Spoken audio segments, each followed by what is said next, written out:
துலாம் ராசிக்கார அன்பர்களே, துலாம் ராசியில் பிறந்த நீங்கள் வரக்கூடிய காலகட்டத்தில் ஒரு அற்புதமான ஜாக்பாட்டை சந்திக்க போகிறீங்க. அந்த ஜாக்பாட் என்ன அப்படிங்கிறத தெரிஞ்சுக்கணும். அதே போல் அந்த ஜாக்பாட்டை தாண்டணும் அப்படின்னா, அதாவது அந்த ஜாக்பாட்டை கைப்பற்றணும் அப்படின்னா சின்ன சின்ன தடங்கல்கள் நீங்கள் சந்தித்து தான் ஆகணும். அது மட்டும் இல்லாமல் ஒரு சின்ன ரிஸ்க் ஃபேக்டரும் ஒன்று இருக்குது. அந்த ரிஸ்க் ஃபேக்டர் என்ன அப்படிங்கிறது இந்த வீடியோ முழுசாக பார்த்து தெரிஞ்சுக்கோங்க. இந்த ராசிக்காரர்கள் எப்பொழுதுமே குலதெய்வத்தினுடைய ஆற்றல் பெற்றவர்கள், அருளை பெற்றவர்கள். கிட்டத்தட்ட 90% மேலே உங்களுக்கு வந்து குலதெய்வத்தினுடைய அருள் இருக்கும். என்ன சார் 90% சொல்கிறீங்க, என்ன கால்குலேஷன் அது, என்ன 10% அப்படி ஏன் கிடைக்கல, இந்த ராசிக்காரர்களுக்கு இனி வரக்கூடிய காலகட்டங்கள் எப்படி இருக்க போகுது அப்படிங்கிறது எல்லாமே நம்ம தெளிவாக சொல்ல போகிறோம். சரி, இப்போ நம்ம சொல்கிறது வந்து பொது ஜாதகம் தான், அதாவது பொது பலன்கள் தான். இதில் ஒரு சிலருக்கு வந்து 70% தான் வந்து ஓரளவுக்கு பொருந்தும், மீதி 30% பொருந்தாது. காரணம் என்ன அப்படிங்கிறத நான் தெளிவாக சொல்லிடுறேன். உங்களுடைய பிறந்த ஜாதகத்தில் ராசி மட்டும்தான் இப்போ நம்ம வந்து சொல்கிறோம். இதில் லக்கினம்னு ஒன்று இருக்குது, தசாபுத்தின்னு ஒன்று இருக்குது, நட்சத்திரங்கள் இருக்குது, நிறைய உள்ள அதுக்கு தகுந்த மாதிரி இருக்கும். அதுக்கு தகுந்த மாதிரி தான் வந்து உங்களுடைய ஜாதகம் இருக்கும். இந்த ராசிக்காரர்கள் எப்பொழுதுமே வந்து தெய்வத்தினுடைய ஆற்றல் பெற்றவர்கள் அப்படிங்கிறது முன்னாடி சொல்லிட்டேன். இவங்க என்ன பண்ணாலும் ஆன்மீக ரீதியான விஷயத்தில் கொஞ்சம் கவனம் அதிகமாகவே செலுத்துவாங்க. கல்வி சம்மந்தப்பட்ட விஷயத்தில் 90% சூப்பராக இருக்கும், ஒன்றும் இஷ்யூஸ் கிடையாது. அதே மாதிரி உங்களுடைய நினைவாற்றலை மாற்றக்கூடிய சில விஷயங்கள் வந்து உங்கள் முன்னாடி நடக்கிறதுக்கான வாய்ப்புகள் இருக்குது. அதாவது உங்களோட கல்வியில் கான்சன்ட்ரேஷன்லாம் வேறு பக்கம் திருப்புறதுக்கான டைவர்ஷன் உங்களுக்கு இருக்கிறதுக்கு வாய்ப்புகள் அதிகமாக இருக்குது. ஒரு பெற்றோர் இதை பார்த்துட்ருக்கீங்க அப்படின்னா, துலாம் ராசியினுடைய பெற்றோர் வந்து பார்த்துட்ருக்கீங்க அப்படின்னா, குழந்தைகளினுடைய நடவடிக்கைகளை கொஞ்சம் கவனிக்க ஆரம்பிக்கணும். வேறு ஏதாவது ஒரு விஷயத்தில் கான்சன்ட்ரேட் பண்ணுறாங்களா, இல்லை வேறு ஏதாவது எதிர்பாலினத்தவர்கிட்ட அதிகமான பேச்சுவார்த்தைகள் அதிகமாக போயிட்டுருக்கா, அந்த மாதிரி விஷயத்தில் கொஞ்சம் கவனத்தை செலுத்துங்க. ஏன்னா அவங்களுக்கு கல்வியை தவிர வேறு ஏதோ ஒரு விஷயம் டைவர்ட் ஆகிறதுக்கு வாய்ப்புகள் கொஞ்சம் அதிகமாகவே இருக்கிறதுனால கொஞ்சம் நீங்கள் வந்து கொஞ்சம் அதிகமாக கான்சன்ட்ரேட் பண்ணணும் அப்படிங்கிறோம். ஸோ அதே மாதிரி துலாம் ராசிக்காரர்கள் தற்போதைய நிலைமையில் கல்வி சம்மந்தப்பட்ட விஷயங்கள்லேயே ரொம்ப கவனமாக இருந்தீங்க அப்படின்னாலும் சின்ன சின்ன மாறுதல்கள் இருக்கிறதுக்கான வாய்ப்புகள் இருக்குது. ஒரு இடத்துல படிச்சுட்ருக்கீங்க, வேறு ஒரு இடம் இன்னொரு 3 மாத காலங்களில் மாறுதலுக்கான வாய்ப்புகள் இருக்குது. ஒரு ஸ்கூல்லேருந்து வேறு ஸ்கூல் மாற்றுறது, ஒரு காலேஜ்லேருந்து வேறு காலேஜ் மாறுறது, இல்லை வேறு கோர்ஸுக்கு மாறுறது, ஏதோ ஒரு விஷயம். அதே போல் வேலை பார்த்து கொண்டு இருக்கக்கூடிய நபர்களுக்கும் அடுத்தடுத்த விஷயங்கள் நான் சொல்கிறேன், அதையும் கிளியராக கேட்டுக்கோங்க. இது ஒரு தனியார் நிறுவனங்களில் வேலை பார்த்துட்ருக்கீங்க, இல்லை கவர்மெண்ட் நிறுவனங்கள் நீங்கள் வேலை பார்த்துட்ருக்கீங்க அப்படின்னா உங்களுக்கு குறிப்பிட்ட சம்பள உயர்வுகள் ஏற்படும். சம்பளத்துலேருந்து ஒரு குறிப்பிட்ட அமௌண்ட் வந்து இன்க்ரீஸ் ஆகும் இந்த 3 மாத காலத்தில். இது இந்த 15 நாட்களில் உங்களுக்கான ஸ்டெப்பாக கூட அமையும். இந்த 3 மாத காலத்தில் உங்களுடைய இடம் வந்து கொஞ்சம் ஒரு இடம் மேல் ஏறி வரும். அதாவது ப்ரமோஷன் கிடைக்கும், அதே போல் வருமானம் அதிகப்படுத்துவாங்க, இன்க்ரிமெண்ட் கிடைக்கும். இது எல்லாமே இருக்க சின்ன சின்ன வேலை மாறுபாடுகள் அமையறதுக்கு வாய்ப்புகள் இருக்குது. இப்போ நீங்கள் ஒரு கம்பெனியில் வேலை பார்த்துட்டீங்க, உங்களுக்கு ப்ரமோஷன் கொடுக்குறாங்க, இன்க்ரிமெண்ட் கொடுக்குறாங்க. அதே போல் நீங்கள் அதே கம்பெனியிலேருந்து இந்த வேலை மாறுதலுமே வந்து பார்த்திங்கன்னா குறிப்பிட்ட உங்களுக்கு இன்க்ரிமெண்ட்டோட வேலை மாறுதல்கள் கிடைக்கும். இந்த வேலை மாறுதல் அப்படிங்கிறது இடமாற்றமாக இருக்கலாம், அல்லது உங்களோட சீட்டு கூட, இப்போ ஒரு டேபிளில் இருக்கீங்க, அடுத்த டேபிள் கூட உங்களை வந்து மாற்றி உட்கார வைக்கலாம். இது ஒரு பெரிய மாற்றமாக சார் அப்படின்னு கேட்டிங்கன்னா, இது உங்களுடைய கிரக மாற்றத்தினுடைய ஒரு எடுத்துக்காட்டு அப்படின்னு தான் சொல்லுவாங்க.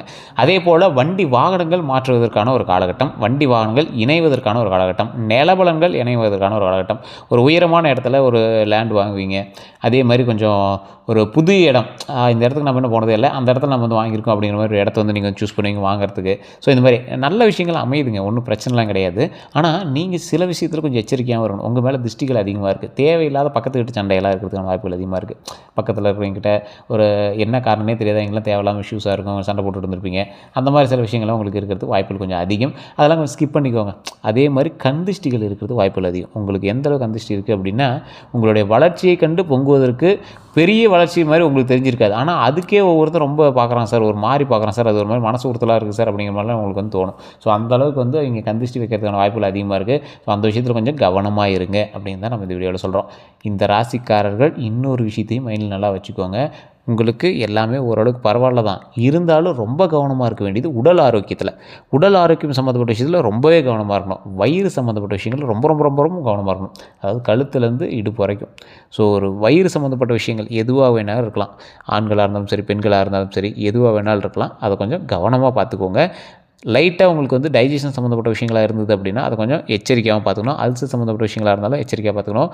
உங்களுக்கு லைட்டாக ஏதாவது ஒன்று பண்ணுது அப்படின்னாலும் உடனே டாக்டர் கூப்பிட்டு செக் பண்ணிக்கணும். உடல் ஆரோக்கியத்தில் கவனம் செலுத்தி நல்லா தூங்கி எந்திரிக்கணும். அதாவது ஒரு பழமொழி மாதிரி ஒன்று சொல்லுவாங்க. அதாவது ஒரு உலகத்திலே ரொம்ப நிம்மதியானவன் பணக்காரன் அப்படின்னா யார் அப்படின்னா, நைட்டு தூங்கும் போது மனப்பிரச்சனை இல்லாமல் இருக்கணும், காலையில் எந்திரிக்கும் போது மலப்பிரச்சனை இல்லாமல் இருக்கணுமா. ஸோ இந்த 2 விஷயத்தையும் இல்லாமல் பார்த்துட்டிங்க அப்படின்னா துலாம் ராசிக்கு இந்த காலகட்டம் ஒரு அற்புதமான காலகட்டம். இந்த காலகட்டத்துலையுமே நீங்கள் ஒரு விஷயத்தை நீங்கள் மைண்டில் நல்லா வச்சுக்கோங்க. உங்களுக்கு என்ன தான் கந்திஷ்டி இருக்குது அப்படின்னாலும் உங்களோட வளர்ச்சிகள் இனிமேல் படிப்படியாக மேலே ஏறிட்டு தான் வரும். அந்த கந்திஷ்டி எல்லாத்தையுமே நிவர்த்தி பண்ணுவதற்கு ஃபஸ்ட்டு மைண்டில் நல்லா கோயிலுக்கு போயிட்டு வரதுக்கு மைண்டில் வந்து ஃபிக்ஸ் பண்ணிக்கோங்க. நீங்கள் வந்து போயிட்டு வரணும்னு நினைப்பீங்க, அப்புறம் பார்த்தலாம் அப்படின்னு ஒரு ஸ்கிப் பண்ணக்கூடிய ஒரு ஆள். ஸோ அதனால் எதை பண்ணீங்க அப்படின்னாலும் தெளிவாக நிதானமாக பக்குவமாக பண்ணுங்கள். அதன் மூலமாக பல வருமானங்கள் வர இருக்குது, அதன் மூலமாக பல நன்மைகள் நடக்க இருக்குது, அதன் மூலமாக மிகப்பெரிய ஒரு சந்தோஷங்கள் இருக்குது. ஸோ இந்த ராசிக்காரர்கள் எந்த அளவுக்கு பொறுமையாகவும் நிதானமாகவும் நடந்துக்கணும் அப்படின்னா, நீங்கள் எப்பொழுதுமே ஒருத்தர்கிட்ட நம்பி சார்ந்து வேறு ஒருத்தர் சார்ந்து நீங்கள் எதையும் பண்ணுறதை தவிர்த்துக்கணும். துலாம் ராசிக்காரர்கள் சுயம்பு. இனி அவர்களுடைய வருமானத்தில் தான் அவங்களுடைய வீட்டில் ஒவ்வொரு ஸ்டெப் வந்து ஸ்டார்ட் ஆகும். மிகப்பெரிய வருமானம் உங்கள் வீட்டில் நிறையா பேர் வாங்கிட்டு இருந்தாலும் உங்களுடைய வருமானம் ஒரு மெயின் விஷயமாக வந்து அதில் பார்க்கப்படும். இது சாதாரண அமௌண்ட் இல்லை, இதுவும் பெரிய அமௌண்ட்டு தான்ப்பா அப்படின்னு பார்க்கப்படக்கூடிய ஒரு காலகட்டங்கள். ஸோ அதனால் உங்கள் அமௌண்ட்டை நீங்கள் சேஃப்டியாகவும் வச்சுக்கலாம், உங்களுடைய குடும்பத்துக்கு செலவு பண்ணக்கூடிய ஒரு ரேஞ்சில் தான் வந்து அமையும். இந்த ராசிக்காரர்கள் ஆண்களாக இருந்தீங்க அப்படின்னா ஓரளவுக்கு ஃபினான்ஷியலாக பரவாயில்ல அப்படின்னே சொல்லலாம். பெண்களாக இருந்தீங்க அப்படின்னா ஃபினான்ஷியலாகவும் பரவாயில்ல, குடும்ப ரீதியாகவும் பரவாயில்ல அப்படின்னே சொல்லலாம். ஸோ சேவிங்ஸ் அடிப்படையில் உங்களுக்கு 90% மேலே இந்த காலகட்டம் உங்களுக்கு உதவுது. சேவிங்ஸாக உங்களுக்கு கடன் ஏற்கனவே இருந்தாலும் இருக்கலாம், நகைகள் வாங்கக்கூடிய ஒரு காலகட்டமாக கூட இது அமையலாம்.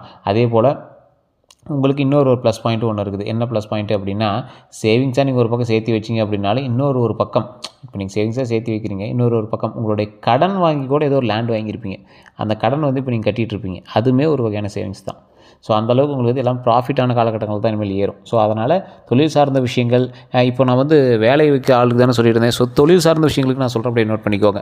தொழில் சார்ந்த விஷயங்கள் நீங்கள் பண்ணிட்டீங்க அப்படின்னா உடை சம்மந்தப்பட்ட விஷயங்கள், அதே மாதிரி உணவு சம்மந்தப்பட்ட விஷயங்கள், நிலம் சம்மந்தப்பட்ட விஷயங்கள், இது 3 பண்ணுறீங்க அப்படின்னா உங்களுக்கு அருமையான காலகட்டமாக இந்த காலகட்டங்கள் அமையுது. ஃபைனான்ஸ் சம்மந்தப்பட்ட விஷயங்கள், கெமிக்கல் சார்ந்த விஷயங்கள், அதே போல் டாக்குமெண்ட்டு, இந்த மாதிரி பத்திரப்பதிவுகள், இந்த மாதிரி விஷயங்கள் இருந்துச்சுன்னா ஜாக்கிரதையாக பண்ண வேண்டிய ஒரு காலகட்டமாக இருக்குது. அதே மாதிரி பணம் விஷயங்கள், அதாவது பணத்தில் கந்து வட்டி வரதுக்கு முன்னாடி ஃபைனான்ஸ் அது மாதிரி சொன்ன பார்த்தீங்களா, இந்த மாதிரி பணம் சம்மந்தப்பட்டது, இந்த மாதிரி ஏதாவது கொஞ்சம் கந்து வட்டி சம்மந்தப்பட்டதெல்லாம் பண்ணுறீங்க அப்படின்னா ரொம்ப எச்சரிக்கையாக பண்ண வேண்டிய ஒரு காலகட்டமாக இந்த காலகட்டங்கள் அமையுது. இதை பணம் எடுத்துகிட்டு போகிறது, அரசுக்கு புறமான சில விஷயங்களில் ஈடுபடுறதெல்லாம் வச்சுட்டு இருந்தீங்க அப்படின்னா கண்டிப்பாக இந்த டைம் மாட்டுவீங்க. ஸோ அதெல்லாம் வந்து அரசுக்கு எது சரியோ அதை மட்டும் பண்ணுங்கள், அது மிகப்பெரிய நன்மையில் வந்து முடியும். அதே போல் ஏறக்கூடிய காலகட்டம், அதனால் பேரை காப்பாற்றிக்கணும் அப்படிங்கிறத மைண்டில் வச்சுக்கோங்க. கும்பராசிக்காரர்கள்லேருந்து ஒரு குறிப்பிட்ட ராசிக்காரர்கள்லாம் கொஞ்சம் அப்படியே மேலே ஏறிட்டு வராங்க. இந்த கும்பராசிக்காரர்கள் எப்படி மேலே ஏறிட்டு வராங்களோ அந்தளவுக்கு இந்த துலாம் ராசிக்காரர்கள் கொஞ்சம் தப்பித்து ஓரளவுக்கு கொஞ்சம் மைண்டு கிளியராக ஆகக்கூடிய ஒரு காலகட்டம். ஸோ ஒரு குறிப்பிட்ட ராசிகளுக்கு மட்டும்தான் இந்த மாதிரி இருக்கும். அதில் இந்த ராசிகளும் ஒரு மைண்டு கிளியர் ஆகக்கூடிய ஒரு காலகட்டமாக இருக்குது. உங்களுக்கு 100% சூப்பர் டூப்பர் அப்படிலாம் சொல்ல கிடையாது, பரவாயில்ல. பழசை கம்பேர் பண்ணும்போது ஓரளவு கொஞ்சம் வெளிச்சம் பிறக்குது. அந்த வெளிச்சத்தை நீங்கள் கரெக்டாக பயன்படுத்திக்கோங்க. அப்படி தான், உங்களை வந்து ரொம்ப டம்ப் பண்ணவும் கிடையாது, உங்களை வந்து ரொம்ப எக்ஸாக்ரேட் பண்ணவும் கிடையாது. ஆனால் இந்த வெளிச்சம் கிடைக்கிறதுமே நீங்கள் வந்து உழைக்கிறத பொறுத்து தான் இருக்குது. ஓகேவா? ஒரு இருட்டில் இருக்கிறவனுக்கு லைட்டாக ஒரு வெளிச்சம் கிடைச்சா கூட அது பெரிய விஷயம், பார்த்தீங்களா? அந்த மாதிரி உங்களுக்கு ஒரு வெளிச்சம். மனசை மட்டும் தளர விடாதீங்க. பல கஷ்டங்கள்லேருந்து வெளிவரக்கூடிய ஒரு காலகட்டம். தேவையில்லாத முடிவுகள் எடுத்துடாதீங்க. கொஞ்சம் யோசித்து செயல்பட்டீங்க அப்படின்னா உங்களுடைய கஷ்டங்கள் கூட இதுக்கு மேலே அந்த கஷ்டங்கள் எல்லாம் தீர்ந்து நன்மைகளாக மாறக்கூடிய ஒரு காலகட்டமாக அமையுது. ஸோ இது உங்களுக்கு ஒரு மிகப்பெரிய ப்ளஸ் பாயிண்ட்டு. எந்த ஒரு விஷயத்தையும் சாதாரணமாக விட்டுறாதீங்க. துலாம் ராசிக்காரர்களுக்கு குலதெய்வத்தினுடைய சப்போர்ட்டு 100% இருக்குது. அதனால் நீங்கள் எப்பயுமே எந்த விஷயத்தையும் சாதாரணமாக எடுத்துக்கக்கூடாது. தொழில் ஸ்தானத்தில் நல்ல ஒரு அற்புதமான ஒரு காலகட்டத்தில் கட்டங்கள் அமையுது. கிரகத்தினுடைய பார்வையும் அமையுது. தொழிலில் நீங்கள் முதலீடு பண்ணுறீங்க அப்படின்னா அதீத முதலீடுகள் கூடாது. உங்களுக்கு சேவிங்ஸாக நிலம், வீடு, காரு இந்த மாதிரி வாங்கக்கூடிய ஒரு காலகட்டம் இருக்குது. அதில் நீங்கள் முதலீடு போடுறீங்க அப்படின்னா என்றைக்குமே லாஸ் ஆகாது, அது அப்படியே தான் இருக்கும், ஒன்றும் பிரச்சனை கிடையாது. அதே மாதிரி தொழில் ஸ்தானம்னா என்னது? உங்களுக்கு எந்த தொழில் பண்ணிகிட்ருக்கீங்களோ அந்த தொழிலுக்கான மரியாதையை நீங்கள் அதிகப்படுத்துங்க. அந்த தொழிலில் நீங்கள் அதிகமாக இன்வெஸ்ட் பண்ணல அப்படின்னாலும், ஓரளவுக்கு இன்வெஸ்ட் பண்ணியிருக்கீங்க அப்படின்னாலும் அதை கரெக்டாக நீங்கள் வேலையில் அதிகமாக கவனம் செலுத்துனீங்க அப்படின்னா போதுமானது. சார் ரொம்ப அதிகமாக இன்வெஸ்ட் பண்ணணும்னு ஒருத்தன் நம்பி இன்வெஸ்ட் பண்ணலான்னு இருக்கேன் அப்படிங்கிறத தயவு செய்து இந்த இடத்துல மறந்துடுங்க. ஒருத்தரை நம்பி துலாம் ராசிக்காரர்கள் போகக்கூடாது. உங்களோட உழைப்பை மட்டும்தான் நம்பணும். அதே மாதிரி அதீத ஆசை காட்டி உங்களை வந்து லாக் பண்ணக்கூடிய ஒரு காலகட்டமாகவும் இந்த காலகட்டம் அமையுது. ₹1 போட்டால் ₹100 கிடைக்கும் சார், இப்போ தங்க விலை அதிகமாகுது, உங்களுக்கு கம்மி விலையில் தங்கம் தரோம் அப்படின்னு சொல்கிறது, அதெல்லாம் நம்ம வந்து கம்மி விலைலாம் தங்கம் தரமாட்டாங்க. நாம் வந்து கம்மி விலையில் தங்கம் யார்ட்டையும் கொடுக்க மாட்டோம். அது மாதிரி தான் வந்து மற்றவங்களும் இருப்பாங்க. நாம் தங்கமே மற்றவங்கள்ட்ட கொடுக்க மாட்டோம். ஸோ அந்த மாதிரி தான் மற்றவங்களும் இருப்பாங்க. ஸோ அதனால் அதெல்லாம் யோசித்து கொஞ்சம் பண்ணுங்கள். வெள்ளி விலை கம்மியாக விற்கிதுன்னு யாரோ ஒருத்தன் சொல்கிறான்ட்டு போய் லாக் ஆகிடாதீங்க. ஸோ இந்த மாதிரி அவங்களை வந்து ஏமாற்றுறதுக்கான வாய்ப்புகள் வந்து இந்த காலகட்டத்தில் அதிகமாக இருக்கும். ஸோ அதனால் அந்த ஏமாற்றங்கள்லேருந்து கொஞ்சம் தப்பிச்சுக்கோங்க. வேறு ஒருவனை நம்பி செய்யக்கூடிய, 3வது நபரை நம்பி செய்யக்கூடிய விஷயங்கள், உங்கள் சொந்தக்காரராகவே இருந்தாலும், ரொம்ப க்ளோஸு சார் அப்படி இருந்தாலும் இப்போதைக்கு நீங்கள் அமைதியாக தான் இருந்தாகணும். ஸோ அந்த விஷயத்தை மட்டும் கொஞ்சம் கவனம் செலுத்துங்க. மற்றபடி நான் ரொம்ப நல்லா தான் இருக்குது. ஒன்றும் பெரிய சொல்லிக்கிற அளவுக்கு டேமேஜ்லாம் உங்களுக்கு ஒன்றும் கிடையாது. வேறு எந்த சந்தேகங்கள் இருந்தாலும் நீங்கள் வந்து ஒரு டைம் ஜாதகத்தை பார்க்கணும். இல்லை சார் நீங்கள் சொன்னதெல்லாம் ஒன்று மேட்ச் ஆகலை அப்படின்னா உங்களுடைய தசா அமைப்புகள் வேறு. நான் சொன்னது ராசிக்கான பலன். உங்களுடைய தசா புத்திக்கான பலன்னா நீங்கள் வந்து உங்களுடைய ஜாதகத்தை பார்த்தா தெரிஞ்சு உங்களுடைய பிறந்த தேதி, பிறந்த நேரம், பிறந்த ஊர், கீழே ஒரு கான்டாக்ட் நம்பர் டீட்டெயில்ஸ் கொடுத்துருக்கேன். அந்த நம்பருக்கு ஃபோன் பண்ணிங்கன்னா ஆட்டோமேட்டிக்காக டீட்டெயிலாக சொல்லிடுவாங்க. வேறு எந்த கருத்துக்களாக இருந்தாலும் நீங்கள் சந்தேகங்களை பேசி கேட்டு தெரிஞ்சுக்கலாம். எல்லோருக்கும் நன்றி நண்பர்களே.